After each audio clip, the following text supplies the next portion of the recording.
We got as far as 147. We really went over quite a few last time because I kind of bundled them. We went from 141 pretty much all the way through to 147, which is quite impressive. It was all the Nirvikalpa, Savikalpa Samadhi. It was easier to just do them all at once. But I looked through it and I think we covered them. So from 147 to 151, there's very little commentary. I'm just going to read them through, and that will end the first book, the Samadhi Padha.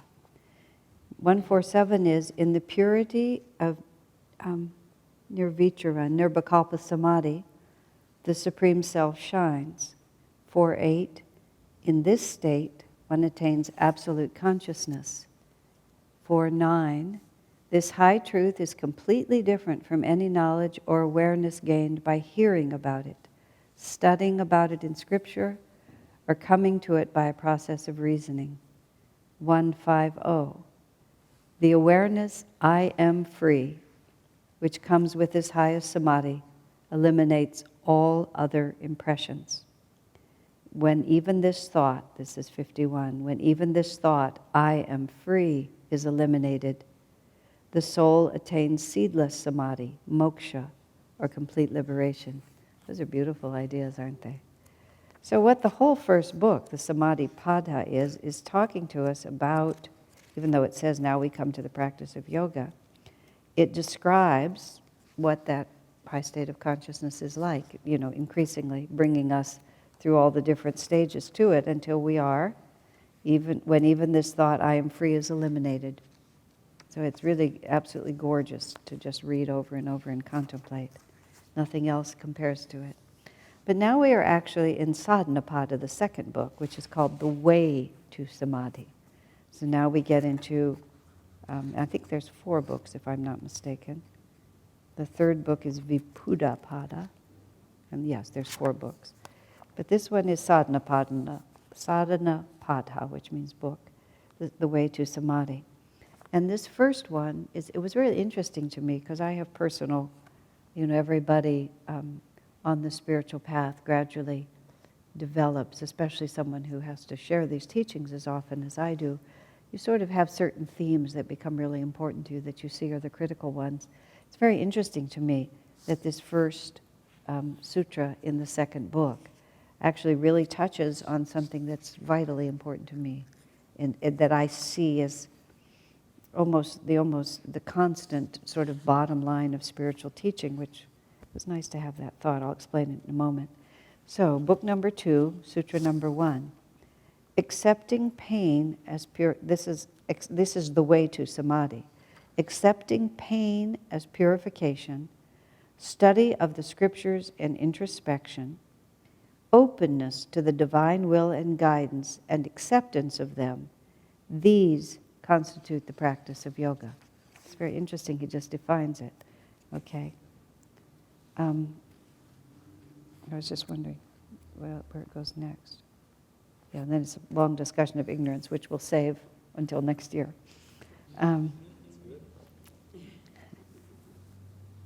3 points.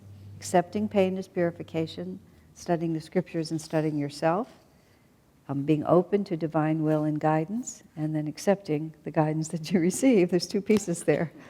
This is what it is to practice yoga. What is yoga?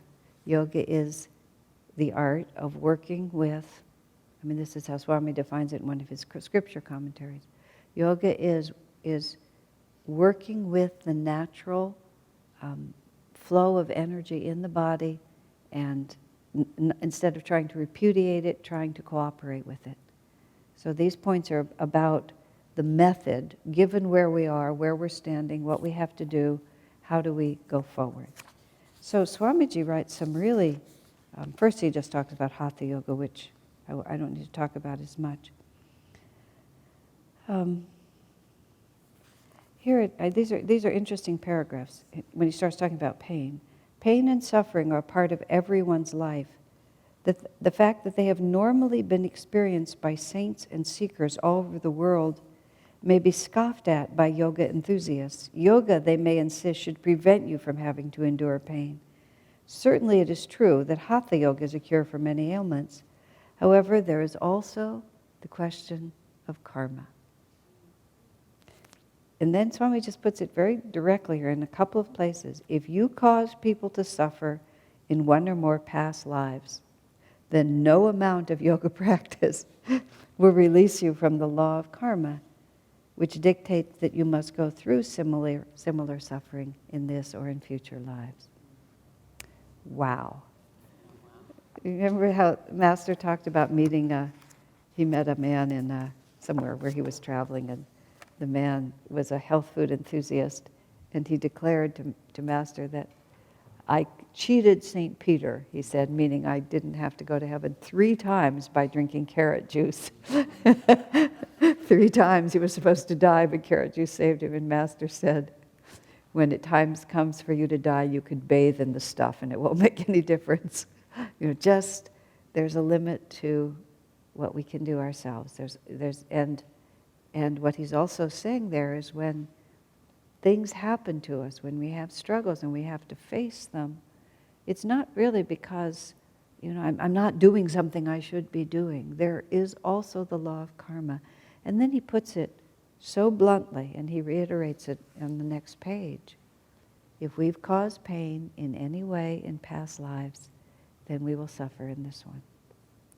Now, I don't think that means it's not necessarily kind for kind, because people have physical ailments, but did they cause physical suffering? Is that why we have physical suffering? I mean, just today I went through an experience where I did something that had one intention and it was received in another way. And I get the email and I get the phone call, and it all works out in the end. But there's this natural sort of, why are people talking to me like this? Well, because of course I've talked to people like this. There can be no other possible explanation. And what I was going to say about one of my own pet thoughts on the spiritual path, is that you really can't make any progress until you get the law of karma, as I put it, down to the marrow of your bones. And until you get it, just absolutely without any qualifications. I remember when Swamiji was teaching superconscious living, which is this marvelous system that we don't really teach in its pure form as much as we should. It's like so many things Swami did. He made this fantastic creative thing, and then just when we were just beginning to be able to relate to it, he made another one. And then we tried to relate to that one, then he did another, and then the third one is just so far back. So he made this system called Superconscious Living, which we did this huge run up to, and then we had this big program at the Palace of Fine Arts in San Francisco, and it was a really big deal. And then Swami stayed in San Francisco and taught it for the summer and started the Ananda House. It was a really big time. I'm going to write a book and it's going to be in there.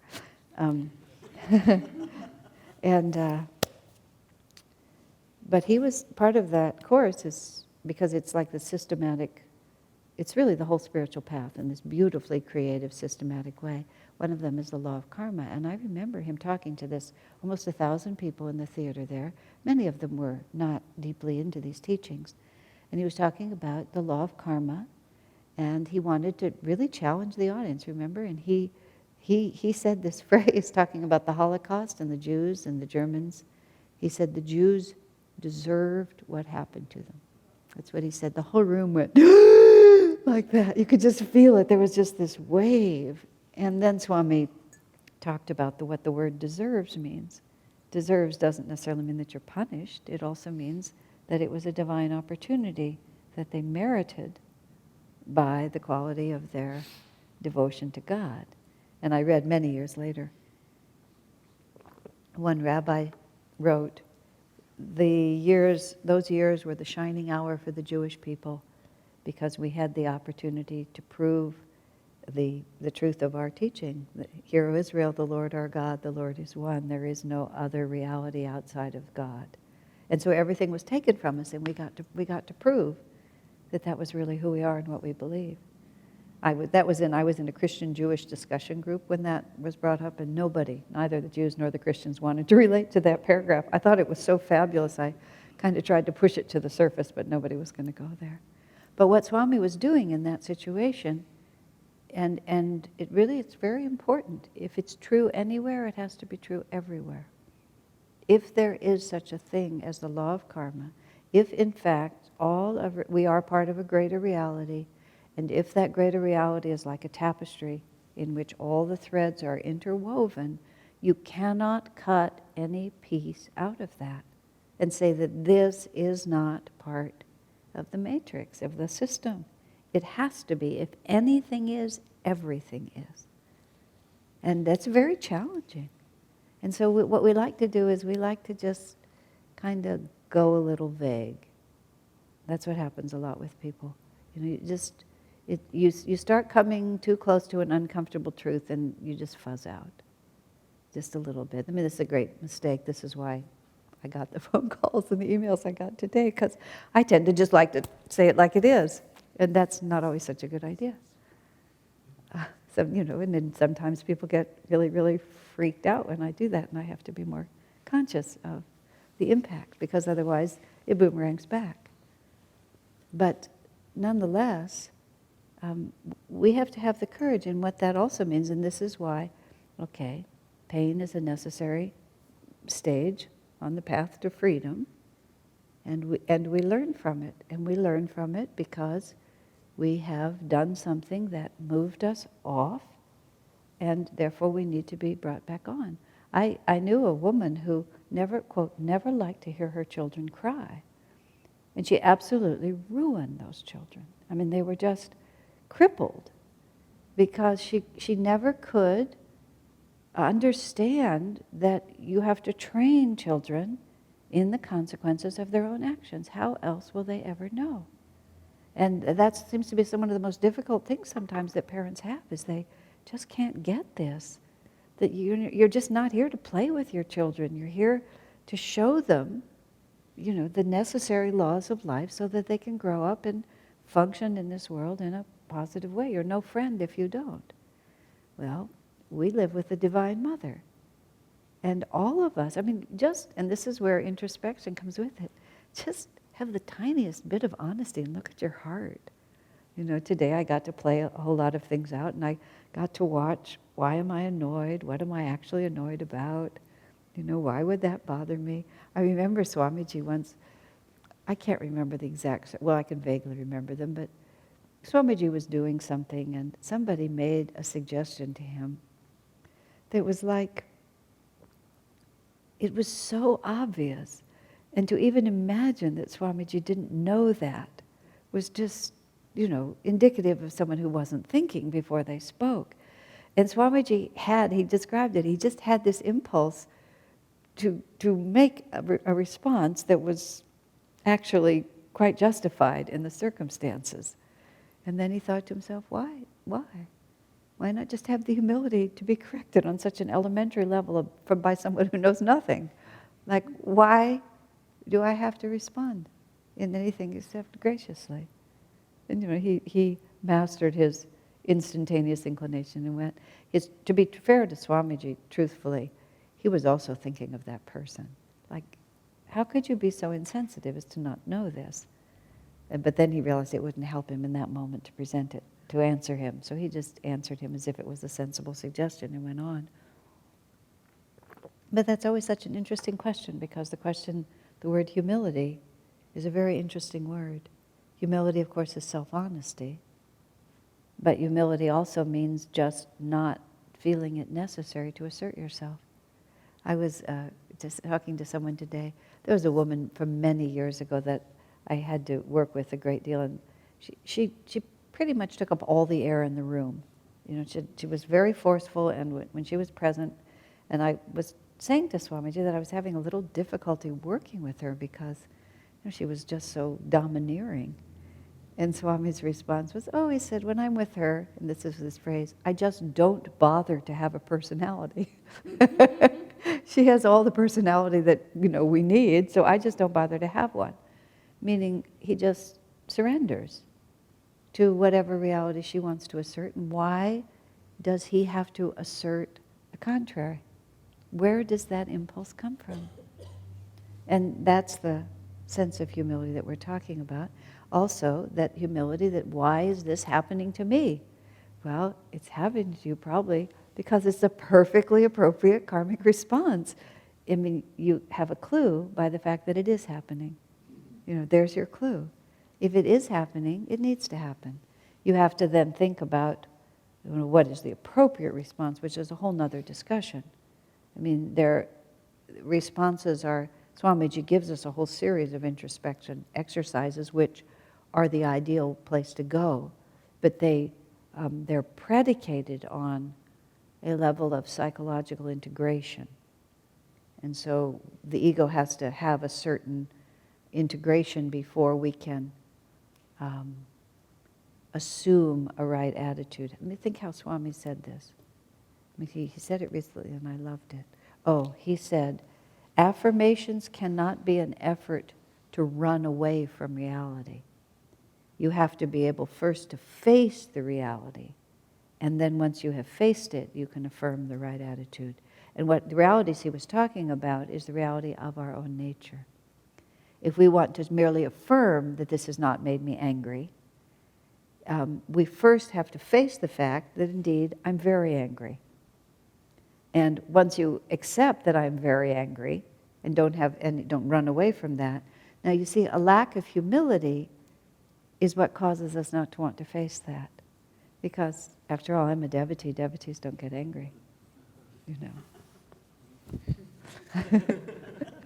I played that out with Swamiji once, really just in a marvelous way. Over 2 years. He gave me a job that I couldn't do at all, and I was much just too young and immature to know what to do about not knowing how to do it. I thought I had to pretend to know how to do it. It was only after I met David that I realized that competent people always ask for help. Only incompetent people don't ask for help. Strange. It was a strange twist of the mind, and I've noticed it since. People who know how to do things don't have any uncomfortableness about saying, can you help me do this? I don't know how to do this. People who don't know how to do things always think they have to know how to do things, and so they never tell anyone they can't do them, and they never ask for help. I've acted it out in my own life to perfection, and I've also seen it acted out in others. I was just so amazed. David was so casual about saying he didn't know how to do things and then asking people to help him. It just shocked me the first time I saw it. Oh, what a novel idea. So I had this job, and Swami was trying to train me in it, but I refused to allow him to train me in it. So he just kept pressuring me. He just kept pressuring. He just kept adding and adding. I mean, this was very complicated, and I didn't really know what was going on until afterwards. And I had felt all the way through I had to just have a good attitude. So I just kept saying, yes, sir, yes, sir, yes, sir. But he said I was really angry inside. I don't think I ever had the courage to cognize it as anger, because that was just too scary to me to admit that I was really mad at him. But I had that suppressed, but there was still just all this chaos on the top. Because I was so confused and having so much trouble, and then he just kept trying to help me. But finally, I was so out of tune and just so twisted into a pretzel that he took me on a trip with him just to straighten it out. That was when he said, we had this marvelous exchange. Well, actually, that was later we had this exchange, but I learned it from this. How are you? I said, I don't know, sir, how am I? That was my standard answer when he would say, how are you? I don't know, how am I? Because he always knew more about me than I knew about myself, so why should I tell him? But at the end of that cycle, he said, you always wanted to look like a good devotee. And then he smiled at me, he said, but you never fooled me like that. And that was when I thought, oh my gosh, I've wasted so much energy. It was just like the whole thing just collapsed, and I just thought, what a complete waste of time to just put out all this energy to protect myself from just being myself. I didn't have the humility to just be what I was. I didn't have the self-honesty just to be what I was. It's complicated. Psychology can be very complicated. But humility is just self-honesty. I had a lot of capability, a lot of enthusiasm, but I just couldn't admit. that I couldn't deal with this. And that's the, if you can't, that's why it comes together. When he puts it as suffering, the phrase he uses is accepting pain as purification. That's just a very interesting thing, that this is happening to me because something has to be washed off. And purification is such the perfect word, you see, because purification means that you're really just fine, but that just somewhere on the way you picked up a little bit of stuff that doesn't belong to you. That's why it says in the Bible, blessed are the pure in heart. You just get rid of everything that doesn't belong to you. And we have this, we get deeply identified with all those limitations. We get deeply identified with all these things, and we spend so much energy trying to make them not so. And we in the Festival of Light, that bird allegory in the Festival of Light is so astonishingly profound, and such a funny little story. But we start out, we're sent out from the divine, and we're supposed to go on this long journey. We're supposed to be fruitful and multiply, and our mission is to serve God in this way. And then we sort of start getting a little experience. And the bird starts having kind of a good time. This is the soul's long journey, the end of one of the last sutras that we just did, that we didn't talk about quite so much, but it's very important. We're separated from our divine source for as long as we want to be separated. And that's just really hard to really grip. I've been reading a biography of Ananda Ma. Part of the series that Shanti and Lahari are doing on Wednesday nights includes Ananda Ma. She was, of course, a magnificent saint, and very close with Master in Autobiography of a Yogi, the joy-permeated mother. Now, she was so she was a realized being. I can't gauge what her state of consciousness was, but it's hard to imagine more than she had. And she was just so completely pure in her relationship to life in every possible way. And I think I'm a serious devotee. I think by any measurement I'm a serious devotee. But my, all Ananda Ma lived for was God. And the example of reading about a saint like that, it's not like it's meant to make us feel bad, but it helps us to be realistic about the karma that we have to work out. And it helps us to get busy at the right level and not fool ourselves. I mean, we're very serious devotees. There's no question about that. And I once thought of all of the self-realization people on the planet once. It's like one pat of butter spread across the whole globe. I mean, it's a very, very thin layer. It doesn't, there are not a lot of us compared to how many people are incarnated. And we have very, very good karma, just very, very good karma. And we must have done a lot of tapasya in a lot of lifetimes to come here and to do that. It's humility to say that. There's no question about it. But we have a long ways to go. That's not a sad thing. We have a long ways to go compared to tomorrow, but we don't have a long ways to go compared to eternity. Haridas used to quote, and he said it was from Master, I don't know where, that if our lives were if all of our incarnations were a 24-hour clock, by the time you come to this, you're in the last few seconds, which is just really a lovely way to put it. Haridas had another one that I loved. Whenever something difficult was happening in his life, he would think, if they made a biography of me, if they made a movie of my life, it would probably be about 90 minutes. He said, so this incident wouldn't be more than a second or two. Interestingly, just because I'm just chatting tonight, when I read a book about a man who was kidnapped somewhere in the Mideast, and he was actually held captive for 7 years, quite something, and held prisoner.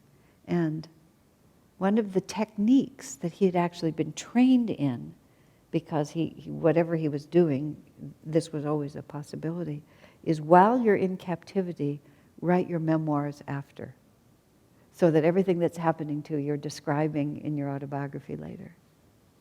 And so you just kind of stand back a little bit and see what this is like. By any standard, our lives are deeply spiritual. But still, to have no desire except the desire for God. To be troubled by nothing. Well, we have a little karma to work out. And so that karma keeps coming to us. And when we understand that pain is purification, and that even the practice of yoga won't cause us to avoid it, but it does give us a way to understand it and to work with it. I remember this poor woman came to Swamiji for counseling in Gurgaon in the middle of a satsang. She had some difficulty in her life, and she kept wanting Swami to give her a different answer than the answer he was giving her.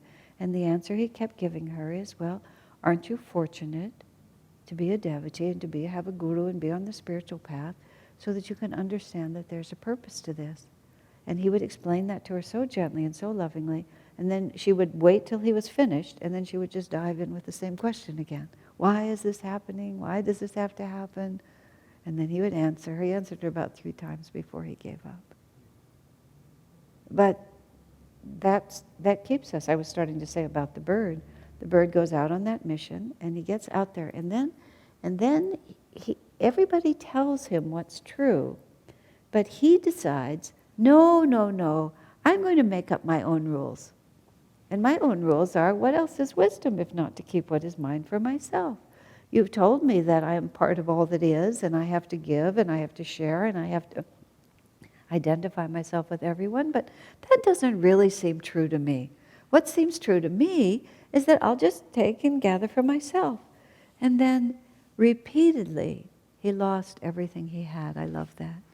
Even though repeatedly he lost everything he had, he just kept insisting that it's not my essential premise that's wrong, it's just that I haven't executed it properly yet. It's, what did they say? Madness is to do the same thing over and over again and expect a different result.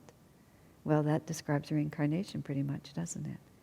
We just keep living according to the dictates of the ego, and we're surprised each time that it doesn't give us perfect fulfillment. So we gather ourselves and get a new body, and we run out and we try it one more time. Swamiji made an interesting comment in something that I heard. He was talking about how everything pulls us outward from our center, and he said even the creation of the baby in the womb, you start with the sperm and ovum, and then the body pushes outward from the center. So just being born, and then it pushes outward from inside the mother, and then it reaches out for the world. And to reverse all that momentum and turn the energy and seek our satisfaction and seek our reality inside. And that's no small challenge, which is why repeatedly we keep getting pulled. And so the bird just goes into the state called the revolt. And he gets to have lots of experiences, and he gets to test it. He gets to test it as long as he wants to. And then finally, it just dawns on him that this is not working. So he doesn't enter wisdom, he enters the quest. And the quest is such a marvelous concept, because that's really where we all are. We totter between the revolt and the quest. And the quest is, what is really going on? And we don't know what's going on. We might have nifty vocabulary. I remember Swami was scolding this man once, and he had this habit of saying, I know. And Swami finally said, no, you don't. If you did know, you would behave differently. So sometimes we say, I know. No, we don't know. Or else we say, I know, I'm just being stupid. No, you're not being stupid. It's not as simple as that. You spent incarnations getting this complicated. There's nothing stupid about it. If it were stupid, it would be easy to get out of. You can't dismiss it just like that. We've been pushing outward for countless lives, and now we have to be very subtle about the way we understand, how do I get out of this? We get into the quest. But every so often we fall back into the revolt. And the revolt is when whatever it is, happens to us, and we think, no, this shouldn't be happening. This is not really right. It was their fault. I wasn't like that. I didn't do it. It was you who didn't understand. Whatever it might be. And even if it's just a twinge like that. Just a twinge where I don't want this to be true. I remember once David had to give me some news. He had to give me an assignment I didn't want to have. And he told me that that I don't remember even where the assignment came from. But anyway, I was going to have to do something odd. I can't remember the details now. And I was so frustrated by the assignment. And he was trying to comfort him. Well, you don't have to do this. No, I said, I know that I have to do it. That's why I'm so annoyed. If I thought I could get out of it, I wouldn't feel like this. But that's what it is about all the karma that comes to us. If we didn't have to face it, we would never have had it arrive. But once it's arrived, we just have to, and this is what it says in here, it's not like we can, circumstances are always neutral. How we experience them depends on how we react to them. Now, it's hard to think of circumstances being neutral when your relationships crash, or someone you love dies, or you lose all your money, or whatever it might be. It's very hard to think about that as neutral. The ego absolutely insists that this can't possibly be neutral. But it's karma. It's just what has to come to you. And it's because we don't understand. And at all times when we're inclined toward the revolt, we have to at least go into the quest. Of course, after the quest is the redemption, when we're pulled out of this material world altogether. Lord, the little light that is in us, we offer to thy infinite light. Make us instruments, make us channels. And that's when we're beyond even wondering what's happening. We just want to be always in that light and always be an instrument that way. And so this is where we first have to understand that suffering, what does he call it? The word he uses, pain. Pain is purification. Oh, okay. This is something I didn't know. This is a seed in myself that I was willing to inflict on someone else. I remember once I was intensely falsely accused of something quite unpleasant. And I had not done it at all. I was utterly innocent. But I could have done it. And it was, I could have done it. I just didn't happen to have done it. And it was more like I could have done it in a past life. I could feel that the inclination, I wouldn't have acted on that inclination, but it was a familiar inclination to me. And I just, after first trying to explain that I was innocent, I finally stopped trying to say it. I just felt that I got away with it sometime, and so now I'm not going to. It was just so clear to me. And now think how many times we get away with things. People get away with things. They just skate by. They say something unkind, they're selfish in some way. We're selfish in some way. We do something that hurts somebody. Once you get this law of karma, you get so attentive. You just get so deeply attentive. You're in a store and they make a 5-cent error, and you get out and you realize they made a 5-cent error, and you go all the way back, try to get them to fix the 5-cent error. You just don't want to set anything in motion that isn't absolutely clean, because it's just going to come back and hit you in the back of the head. So what is the point? And that's the little bird in the stage of the revolt, that God had told him to do this, but he thought he could get away with another plan. And he didn't learn, even though repeatedly he lost everything he had. Every time I say that, I just sort of want to laugh. It's just so valid, isn't it? And we're so confused when it doesn't go our way. We just can't imagine why. But accepting that pain is a necessary stage of purification then must be followed by introspection. Because Swamiji says here, I love this, pain in itself, however, doesn't bring spiritual freedom. Now that's a really important point, and that's like a departure from the fact that Christianity has made the crucifixion the symbol of Christianity instead of the resurrection. I mean, they could so easily have made the resurrection the symbol, but instead they made the crucifixion the symbol. So it's the suffering of Christ that is the focus of what we think of. And, in the worst aberration of this, the more you suffer, the more spiritual you are. And we're moving out of that. We certainly don't do that, but it's in the ether, it's in the water, the air that we breathe. But Swamiji says suffering itself does not free you of anything. It's only when you take it in the right way that the karma gets balanced. Because if you don't take it in the right way, yes, I mean, some things come back to you, but then you just create another cycle with it of resentment or wrong understanding, or thinking that God owes me, or thinking that if I suffer, then God will love me, or if I suffer, it just, shows how devoted I am. But joy is the infallible sign of God's presence, not pain. I remember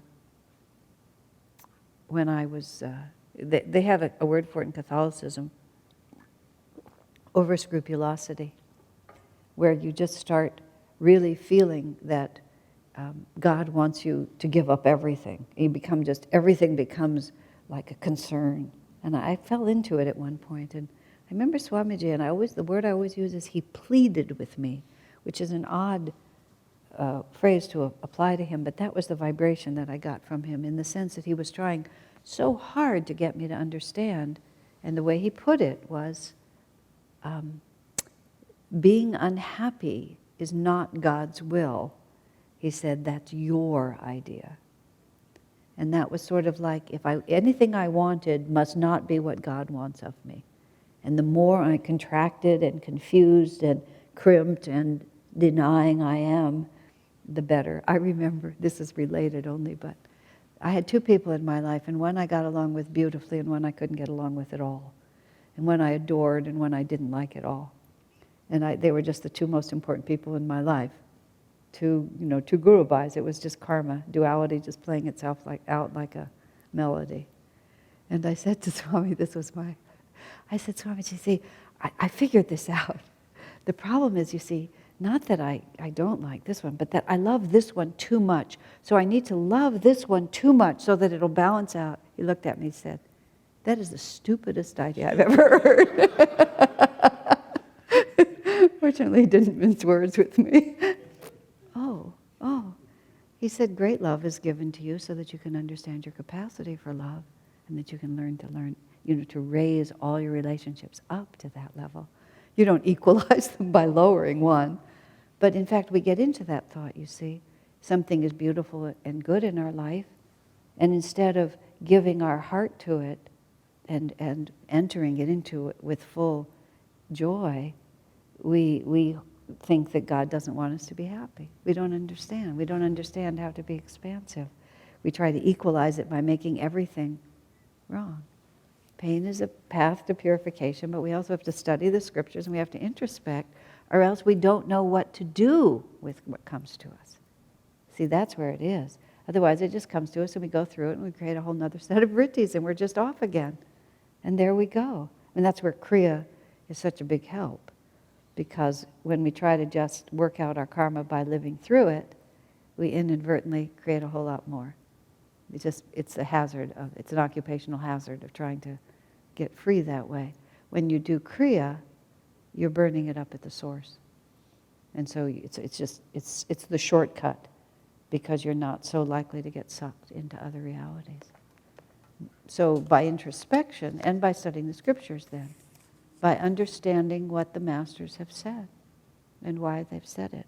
I've been reading Swami's books for so many years and listening to his talks, and it's not the only thing that I do by any means, but I just sort of steadily, I came in contact with the Conversations with Master, Conversations with Yogananda television series that Swami did, which is on the internet.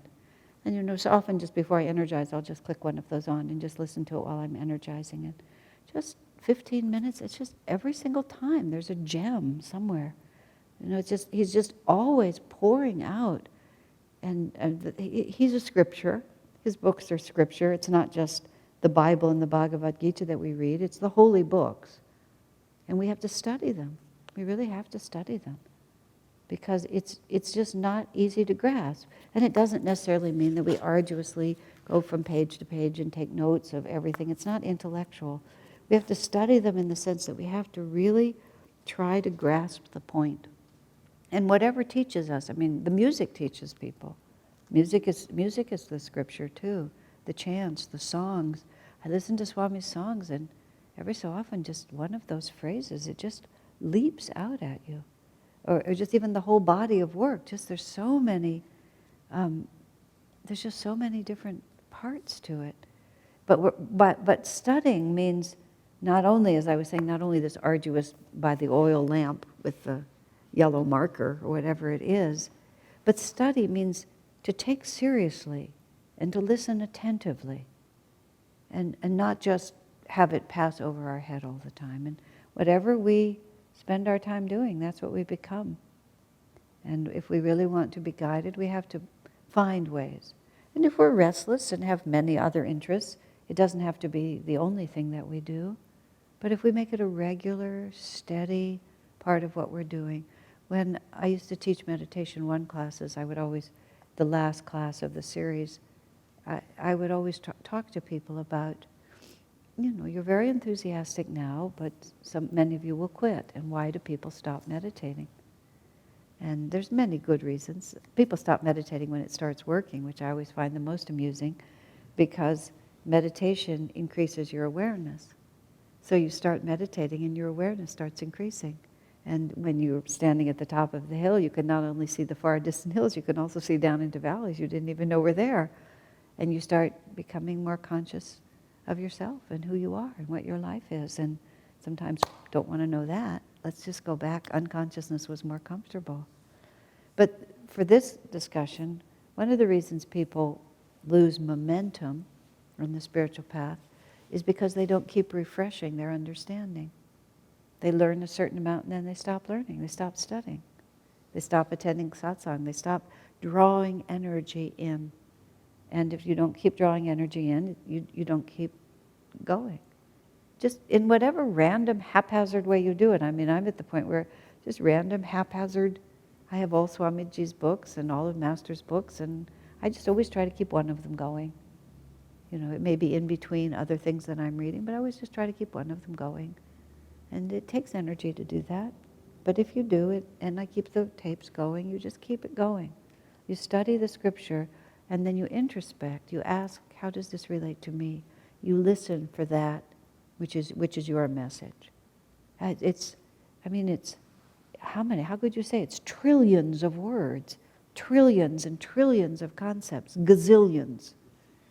And so it's not like you can even understand all of it, but you just find that little part that really means something to you. And even as I say, even if it's just the lyrics of one song, that you just sing that song over and over again. I remember once Swamiji, someone was having a difficult time, and Swamiji had me tell them, sing this chant. And I just went and I said, Swami says to sing that chant. And the person told me later they sang that chant thousands of times.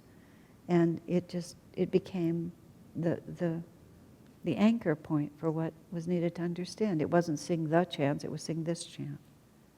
So be very introspect. Figure out who you are and figure out what you really need. When on several different occasions when I was with someone who was dying, I'm trying to think whether several is the actual right word, maybe 3. I suppose that's several. Excellent to do when you're with someone who's dying, if you can, is to play Swamiji chanting Om. Because the Om vibration is like the transition between this world and the spirit world. So the dying person will feel that and tune into it. It sets an extraordinary energy in the room to just have that Om tape playing, that even people who have no connection at all to what it is will feel it in the room.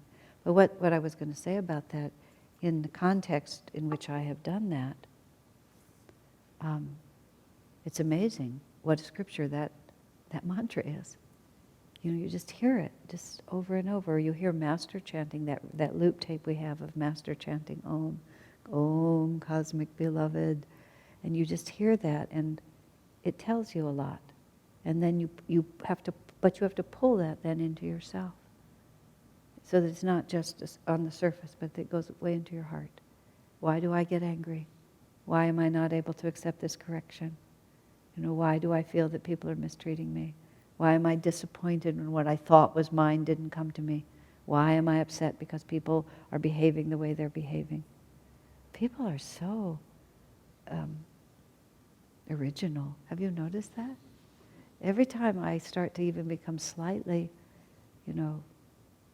why are they doing that ish?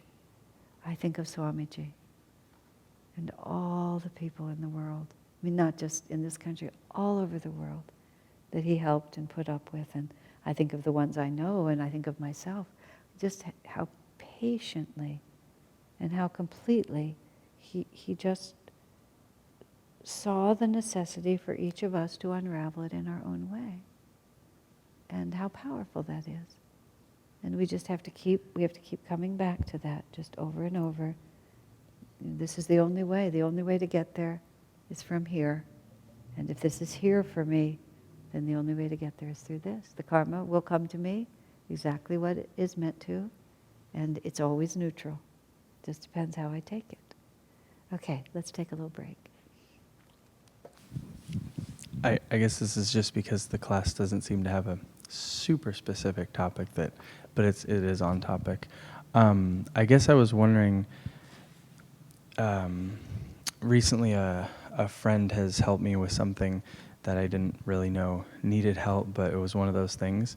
And it brought to mind a word that I've heard a lot, used a lot, but realized recently that I'm not 100% clear on my own definition of it, and I guess I wanted you to discuss it a little bit. It's the word surrender. I thought you were going to say that. The idea of surrendering to God specifically, but just, I guess I can understand as far as surrendering to a situation. Some karmic things happen to you, something's going on, you surrender to that reality. But I guess in an overall broader sense, could you help me define that? Recently, when I was thinking about the word surrender, I was thinking about the fact that what we surrender. I was thinking more about what we surrender because that made it more clear to me.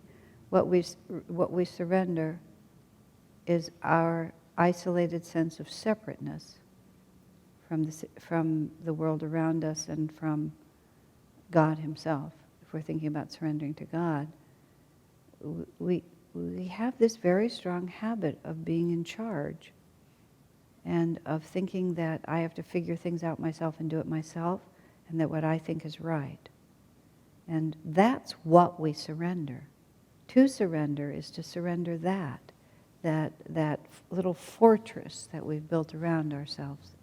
And that mostly that fortress that we're building around is the revolt and the declaration that this is the way I'm going to do it because this is the right way to do it.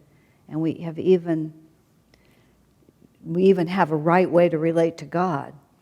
This is how I do it. This is how I pray. This is how I talk to Master. This is how I do it. And when we surrender, we just let go of all of that. We give all that up. And we instead, we go into the quest and we become extremely still and we try to understand what's actually happening. Not what do I think is happening, but what's actually happening. We give up knowing. We surrender knowing. And in surrender knowing, we surrender the revolt, actually. And we just really want to know what is happening. What does God really want of me? What is the truth about this situation? And that's how I came to that when I was thinking about how it feels to me. Whenever I'm not surrendered, I can feel my fortress of my ideas, of my willpower. I mean, qualities that are not in themselves bad. It's just that when they're used to assert rather than to attune, then they begin to become, they're not your friends so much anymore. Does that help? Yeah, the most important thing is to figure out how to do it. But you get a feeling for it. It feels icky. And there's a kind of icky there that you get used to. And you're just, well, the The word then, the true word then is ego. But or ego is I don't like it when ego becomes the enemy, because we're so identified as egos that if it becomes the enemy, you're always at war with yourself. You have to have a really clear idea of what you're saying. Sometimes it really is the only word for it is, yeah, that's just your ego. That's just your identification with your own reality, and that's what's causing you trouble. But I'm always a little hesitant to condemn the ego, because the ego is also your friend. It's the one that hurts and then decides to do something about it too. Icky is great. Icky, yeah. Yeah, icky is a great word. I love icky. I had a whole nother spiritual theory, which was, I came to this at one point when we were like after 6 or 7 years in the monastery, and it wasn't actually that God had pulled a bait and switch on us. That wasn't really right, but it was just a bigger project than we knew. Self-realization. We dove into it with so much enthusiasm, having no idea what we were really doing. And we were, as I put it, we had swum really vigorously out toward the island and, toward the shore, the opposite shore. We were way out in the water, way too far to turn back, but it was way farther to go than we knew. And we were treading water and getting tired. And later I started calling that, and I saw it a lot, the syndrome people had, where they were going towards something they wanted, but it was not coming as easily as they expected. And I called that the icky middle. You have to go through the icky middle in order to get to your goal. And every stage of life has an icky middle, where you're just trying to sort through it. There's no other word for it. It's very icky, extremely icky, and you're just right in the middle. You can't go back, and you're not at your goal. And the only way you can get there is through the icky middle. And I'd forgotten about that till I said the word icky. That's why I brought it up. Okay, let's go on. Your question, Arthur. I don't know if you partly answered that already, but if you're suffering or experiencing pain, how can you tell if you just need to surrender versus if you're actually doing necessary tapasya? Well, see that I talked about the balance between endurance and creativity, and the answer to that is there has to be a balance between endurance and merely to suffer pain is not to make spiritual progress. So merely to endure pain is not in itself spiritual progress. You have to respond appropriately to it. And sometimes the response is courageous acceptance, and sometimes the response is creative solutions. And you just have to begin to figure that out. That's what Swami was pleading with me. God does not necessarily want you to be unhappy. He doesn't want you to just take this and then just be unhappy and you say, well, this is God's will. This is the crucifixion. The more you suffer, the more spiritual you are. And the more intensely and horrible you feel, the more spiritual you are. But that's not true. It's when you can find joy, but sometimes you find joy by finding a total creative solution to it. There's no inherent value in being miserable. And in fact, I would venture to say, of course this is my bias, but I think I would venture to say, Swamiji is very creative and very solution-oriented. He doesn't just endure things. He looks at it, he sees this as a problem, he figures out what he's going to do about it. And he always is coming up with new realities. And if this doesn't work, and if you're in pain, then let's find a solution. And if there's nothing active you can do, then you have to just have a good attitude in the midst of it. But even then, the way you have a good attitude is usually to find a way to do something with it. A friend of mine, her mother, had MS for many years, and in the end was bedridden. From her bed, she designed and made clothes, she made jewelry, she sold things to people, and she didn't need the money, she did it just out of creativity. She remained to the last. She was an artistic person, and she had people helping her, and she had them execute her designs and things when she couldn't do it herself. But she endured it, but she endured it by creative response to it, and just found a way to keep serving and keep loving. So if you don't know yourself which way to go, then you need objective friends who can help you to understand what's appropriate. And that's why we're a community. What is the right response here? What should I do? Swami was I'm just trying to think about this. Well, think of SRF with Swamiji. I mean, he had that endless difficulty with them, and he never stopped doing something about it. He never, I mean, almost to the very last, he was always looking for one more way to communicate, to get them to understand, to create something new, to build a bridge. He never stopped. He had to endure it, but he never stopped being creative in how he could also solve it. So I think that really is an answer in itself. Even when everyone else thought it was just hopeless and just give up, never did. He always had one more idea. Marilyn?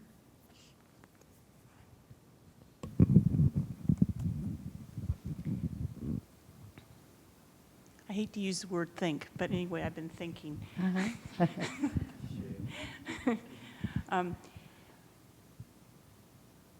Let's see. When I'm in pain, like say I'm mad at somebody, Right. so then I start figuring out, well, why am I mad at this person, and I can start realizing that it's something that inside of me, and then finally I feel this kind of like love and a calmness, and then it can even turn into love, and that seems like the sign that maybe in that one instance I've overcome or I've transcended that one karmic thing that's happened, and it's just a constant trying to get back to the calmness and the love, the expansion. That's exactly right. I mean, you overcome it by raising your consciousness and seeing it from a bigger perspective. And so all the facts are just the same. It's just that you're looking at the facts differently. Yeah, you're angry, and then you realize, well, he did the best he could with the understanding he had, and what's the point in being angry? That's real transcendence. Yeah. So it's just a matter of I mean, it sounds simplistic, but that's all that you need to do is just keep trying to be expansive. That's exactly right. Doesn't change the facts, but your perspective on them changes. And reality is faced and seen for what it is, but then your perspective on it changes because you get bigger. As we sometimes put it, if it's just this much black, but you hold it right up against your eyes, the whole world is black. If you hold it out to here, it's still as black as it ever was, but you see a lot of other things too. And when you see all those other things, your whole reaction and relationship changes. I mean, the other things that you can see might be, oh, look, the reason he punched me was because I punched him. Back in Spain in the 1500s, I really smashed up this guy, and now he finally found me. Whop, okay, that's all right. I'm not going to hit him back because I don't want him to hit me again. We'll just go on from here. We'll smooth it out. Yeah, exactly. And it's just, that's what he says in here. It's not that yoga spares you from pain, but it tells you what to do about it. And it becomes completely different. Chidambaru and I were just comparing notes, 30 years later. It really works, doesn't it? Yeah, it really does work. And you just kind of get the rhythm. After, decades of reacting, you still may react a little, but you catch it a lot faster because it feels so icky. It just really feels icky. Oh dear, what am I doing wrong here? And then you find what you're doing wrong and you pull back from it. And this is where, I want to just not forget this, openness to the divine will and guidance and acceptance of them. The divine will is very simple. God wants you to be happy, but He wants you to be happy for the right reasons and in the right way. And He wants you to love and He wants you to serve. And that's what it almost always comes down to. Sometimes we're a little confused about the specifics, but if we go back to the self-evident generalities, usually it's not that hard to know. And much of the time the reason we don't get specific answers is because God doesn't care. He doesn't really care exactly where you are loving and serving. He just wants you to want to love and serve. And if you want that, then everything else just has a way of flowing. You don't really have to make a lot of decisions once you make that one. And once you make that one over and over and over and over again, no matter what happens. Are you still thinking? Do you have something else to say? You may. When you said do it in the right way, I was thinking, you can't go buy ice cream or potato chips or. Well, or, there's a lovely little Whispers from Eternity that says, take your bubble of joy, and this is my favorite phrase. I hope Swami didn't edit it out. Take your bubble of joy, whatever causes it. That's always seemed very significant to me. And then expand from there. And then he goes on to expand it to infinity. But I've always pulled out that phrase and remembered it vividly. Because sometimes the only thing that will lift your spirits is potato chips or chocolate. And I always feel it's better to have potato chips or chocolate than it is to remain below. If it's going to lift you, then that's the starting point. But you have to take your bubble of joy and then you have to keep expanding it. If you take your potato chip bubble of joy and then when the potato chips are gone you sink again and then you just have to keep going back up, then you're not doing it. You have to use it as a launching pad. You have to, like a little cartoon, boom, like that. You have to be able to go up from there. But on many occasions in my life, I've taken a very low-level solution because the alternative was worse. Retail therapy, they used to call it, Well, the choice is either, to lie on the bed and do nothing for the whole afternoon, or I'll go over to Sears. I mean, just because I knew it was better. Because I knew if I wanted to do that, and if I got my energy going, once my energy got going, I would want to do something better. But if I didn't get my energy going, then I would never get off the ground. So that's why the little bubble of joy, whatever causes it, I've always enjoyed it. And I think like that, I'm going up for my little bubble of joy, but I have an obligation to expand it after that.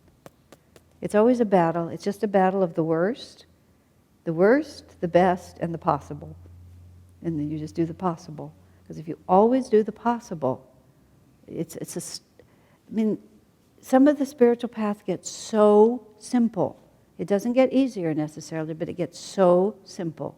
This is my worst, this is my best, I just have to do the possible. And if the possible is better than your worst, it's 100% success.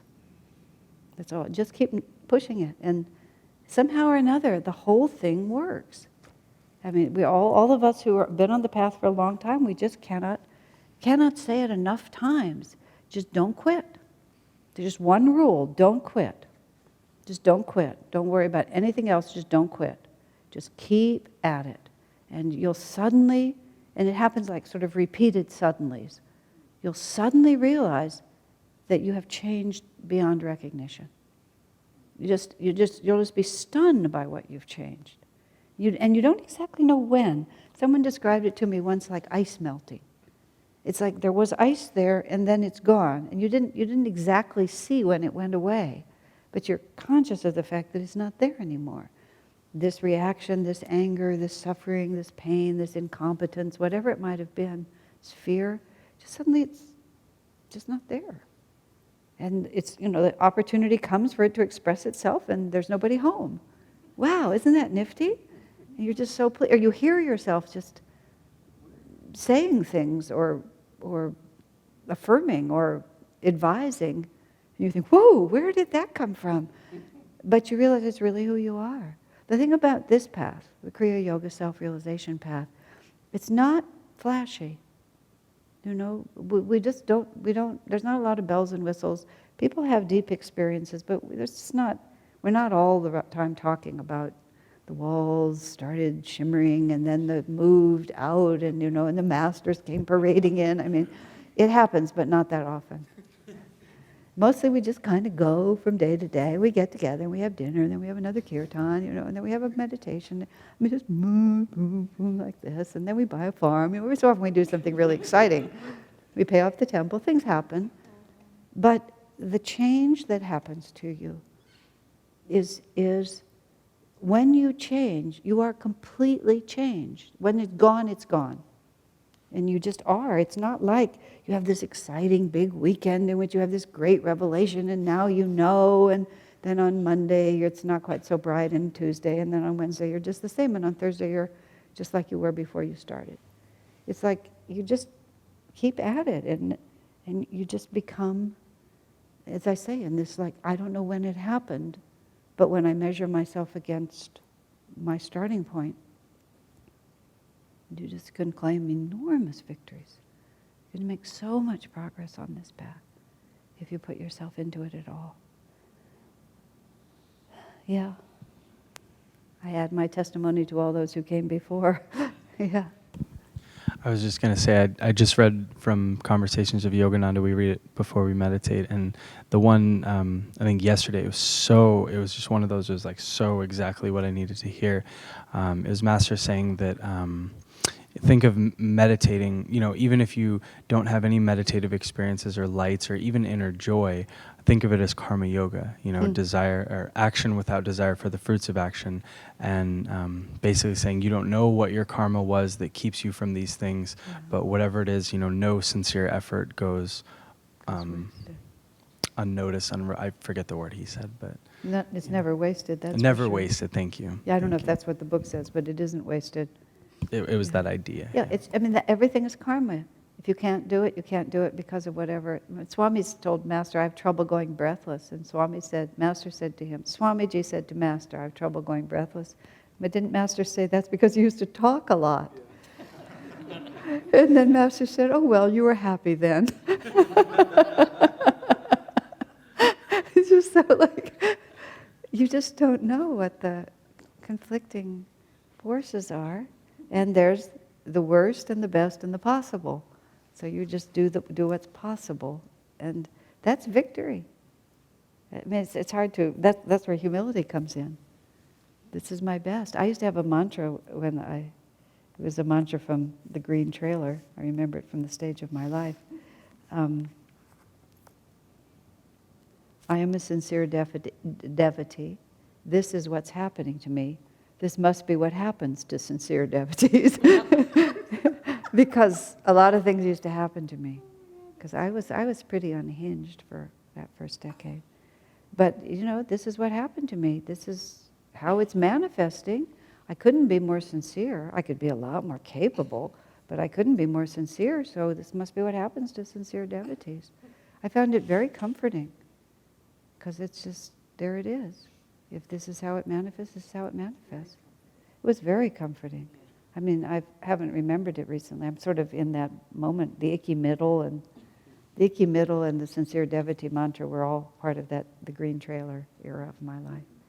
I have a very visual memory in certain ways. I think that's a right brain memory. Where if I can see the place, I can remember all the sorts of things. I can see myself going in and out of the Green Trailer and talking about these things outside the Green Trailer.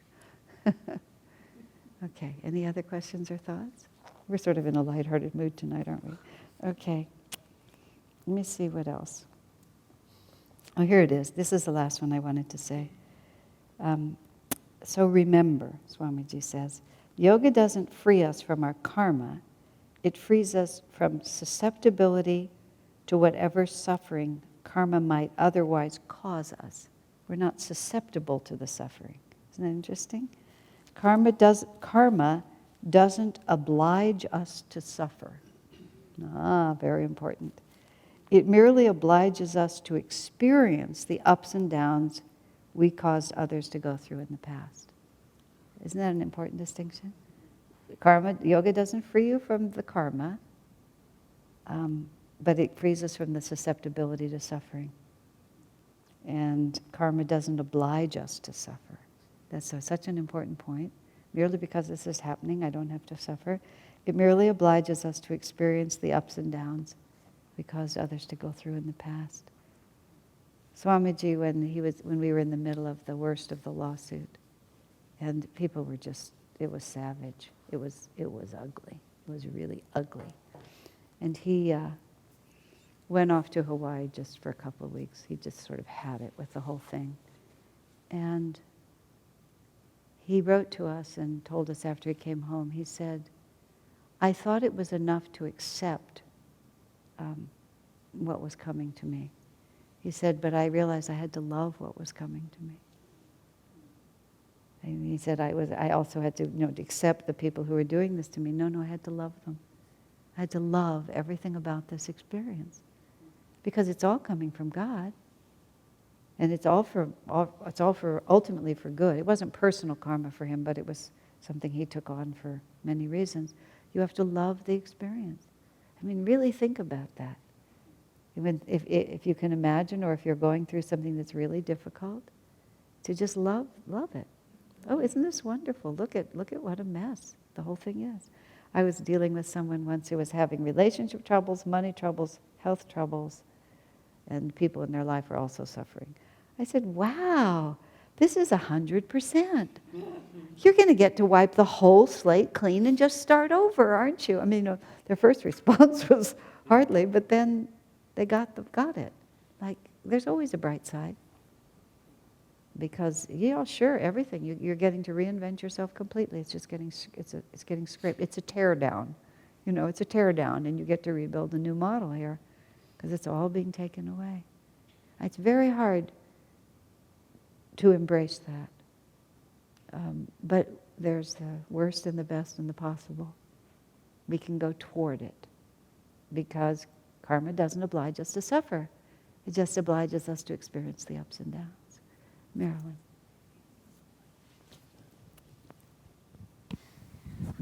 When you say to love what's happening, is it enough just to feel love and expansive and just love everybody, but not be thinking, oh, I love that person that just, stole all my money? But it's not specific to a person, but it's Depends just... on the circumstance. There's no rule.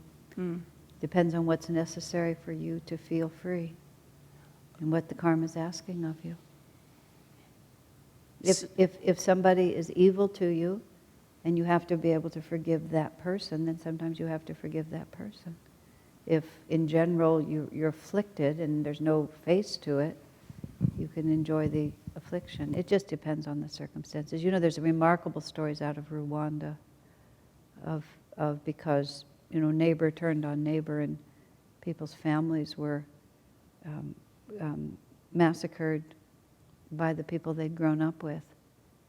And then after all the madness passed away, many of those people had to live together again.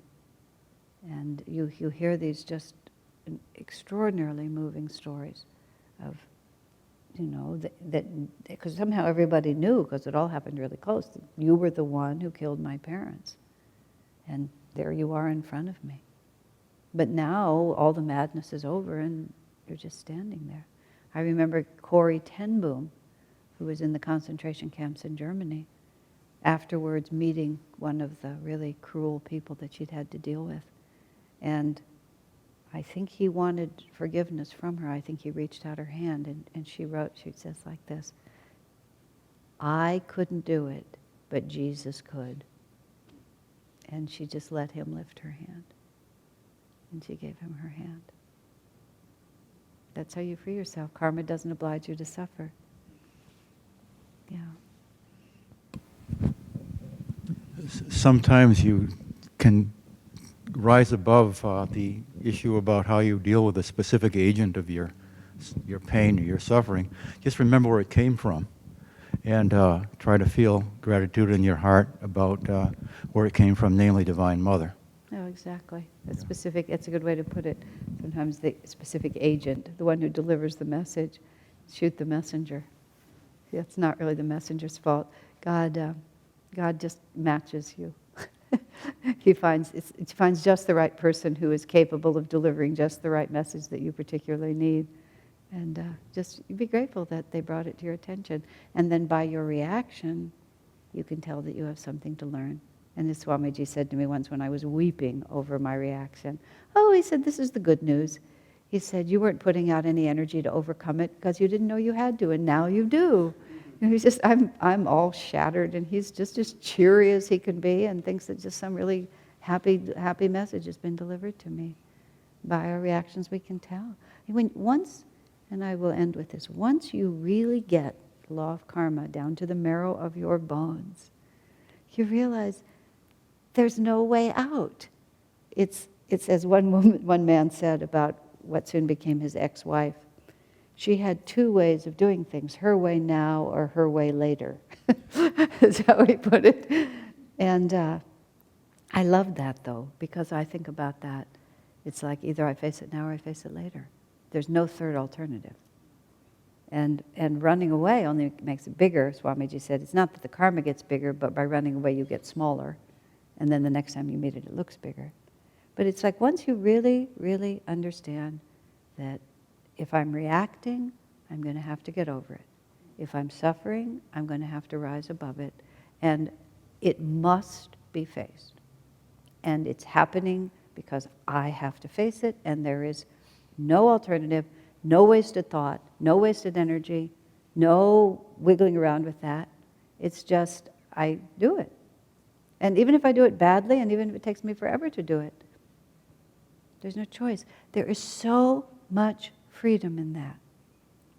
You know, just because we spend endless energy running in circles looking for an alternative. Just looking for a way out. I call it throwing yourself against the wall and hoping this time it'll be a door. You know? And you just get bruised and exhausted. But when you finally just realize, oh, that's like when I was starting to say earlier when David gave me that assignment and I was so upset. No, David, I'm upset because I have to do it. And even if you are upset, but if you have to do it, okay. You know, right now I'm just going to stay in bed, not get out of bed for a month, but at the end of that, I'm going to get up and do it because I have to do it. I remember once I was really upset about something and I lay down on the bed to cry. I don't cry anymore. I used to cry a lot. I lay down on the bed to cry, and I was on my, getting ready to cry, as women do.